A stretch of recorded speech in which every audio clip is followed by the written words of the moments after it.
हर हर महादेव। आज हम आरंभ करने वाले हैं शिव महापुराण का 5वां अध्याय। सूत जी बोले, सौनक, एक दिन चंचला आनंद में मग्न उमा देवी के पास गई और दोनों हाथों को जोड़कर उनकी स्तुति करने लगी।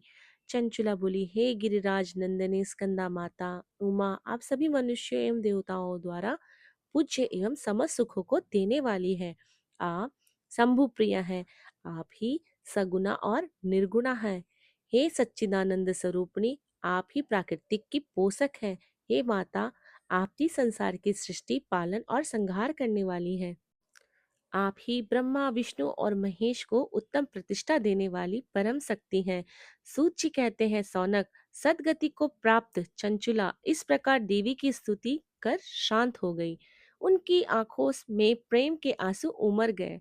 तब शंकर प्रिया भक्त वत्सला उमा देवी ने बड़े प्रेम से चंचुला को चुप कराते हुए कहा, सखी चंचुला, मैं तुम्हारी स्तुति से प्रसन्न हूँ। बोलो, क्या वर मांगती हो? चंचुला बोली, हे गिरिराज कुमारी, मेरे पति बिंदुर्ग इस समय कहाँ है? उनकी कैसी गति हुई, मुझे बतलाइए और कुछ ऐसा उपाय कीजिए ताकि हम फिर से मिल सकें। हे महादेवी, मेरे पति एक शूद्र जाति वेश्या के प्रति आसक्त थे और पापों में ही डूबे रहते थे। गिरिजा बोली, बेटी, तुम्हारा पति बिंदुर्ग बड़ा पापी था, उसका अंत बड़ा भयंकर हुआ। वेश्या का उपभोग करने के कारण वह मूर्ख नरक में अनेक वर्षों तक अनेक प्रकार के दुख भोगकर शेष पाप को भोगने के लिए विंध्य पर्वत पर पिशाच की योनि में रह रहा है। वह दुष्ट वही वायु पीकर रहता है और सब प्रकार के कष्ट सहता है। सूत जी कहते हैं, सौनक, गौरी देवी की यह बात सुनकर चंचुला अत्यंत दुखी हो गई। फिर मन को किसी तरह स्थित करते हुई दुखी हृदय से माँ गौरी से उसने एक बार फिर पूछा, हे महादेवी, मुझ पर कृपा कीजिए, मेरे पापी पति का अब उद्धार कीजिए। कृपा कर मुझे वह उपाय बताइए जिससे मेरे पति को उत्तम गति प्राप्त हो सके। गौरी देवी ने कहा, यदि तुम्हारा पति बिंदुर्ग शिव पुराण की पुण्यमयी उत्तम कथा सुने तो वह इस दुर्गति को पार करके उत्तम गति का भागी हो सकता है। अमृत के समान मधुर गौरी देवी का यह वचन सुनकर चंचुला ने दोनों हाथ जोड़कर मस्तक झुकाकर उन्हें बारंबार प्रणाम किया तथा प्रार्थना की कि मेरे पति को शिव पुराण सुनने की व्यवस्था कीजिए। ब्राह्मण पत्नी चंचुला के बार बार प्रार्थना करने पर शिव प्रिय गौरी देवी ने भगवान शिव की महिमा का गान करने वाले गंधर्वराज तुम्बुरो को बुलाकर कहा, तुम्बरो, तुम्हारी भगवान शिव में प्रीति है। तुम मेरे मन की सभी बातें जानकर मेरे कार्य को सिद्ध करते हो। तुम मेरी इस सखी के साथ विंध्य पर जाओ। वहां एक महाघोर और भयंकर पिशाच रहता है। पूर्व जन्म में वह पिशाच बिंदुर्ग नाम का ब्राह्मण मेरी इस सखी चंचुला का पति था। वह वेश्यागामी हो गया था। उसने स्नान संध्या आदि नित्य कर्म छोड़ दिए। क्रोध के कारण उसकी बुद्धि भ्रष्ट भ्रष्ट हो गई। दुर्जनों से उसकी मित्रता तथा सज्जनों से द्वेष बढ़ गया। वह अस्त्र शस्त्र से हिंसा करता, लोगों को सताता और उनके घरों में आग लगा देता। चंडालों से दोस्ती करता। वह रोज वेश्या के पास जाता, पत्नी को त्याग कर दुष्ट लोगों की दोस्ती कर उन्हीं के संपर्क में रहता था।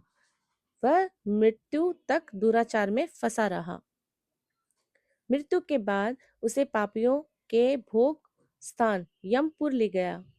वहां घोर नरकों को सहकर इस समय वह विंध्य पर्वत पर पिशाच बनकर रह रहा है और पापों को भोग रहा है।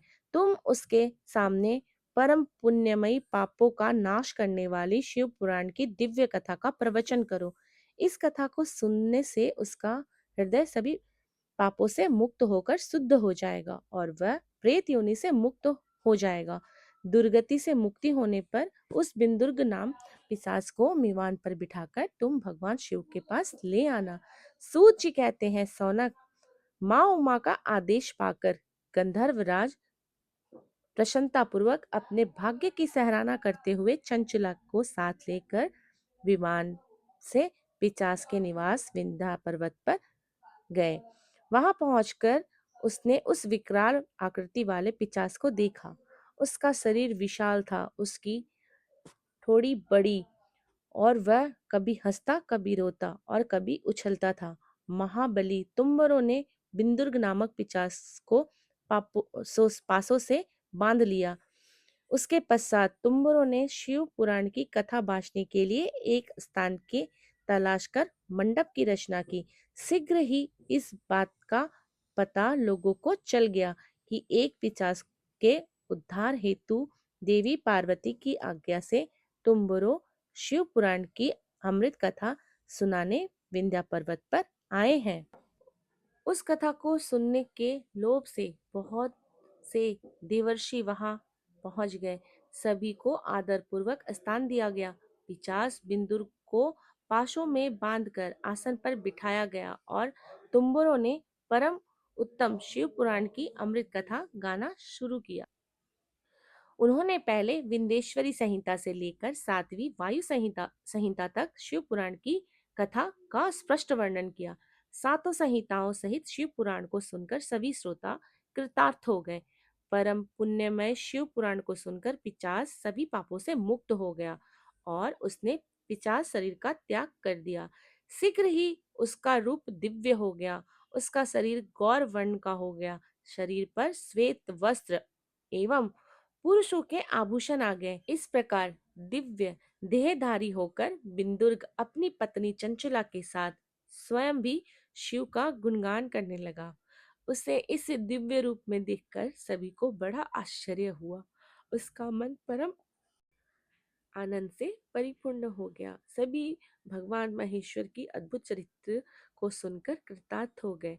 उनका यशोगान करते हुए अपने अपने धाम चले गए। बिंदुर्ग अपनी पत्नी चंचला के साथ विमान पर बैठकर शिवपुरी की ओर चल दिया। महेश्वर के गुणगान करता हुआ बिंदुर्ग अपनी पत्नी चंचुला व तुम्बरों के साथ शीघ्र ही शिवधाम पहुंच गया। भगवान शिव व देवी पार्वती ने उसे अपना पार्षद बना लिया। दोनों पति पत्नी सुरपूर्वक भगवान महेश्वर एवं देवी गौरी के चरणों में अविचल निवास पाकर धन्य हो गए। हर हर महादेव।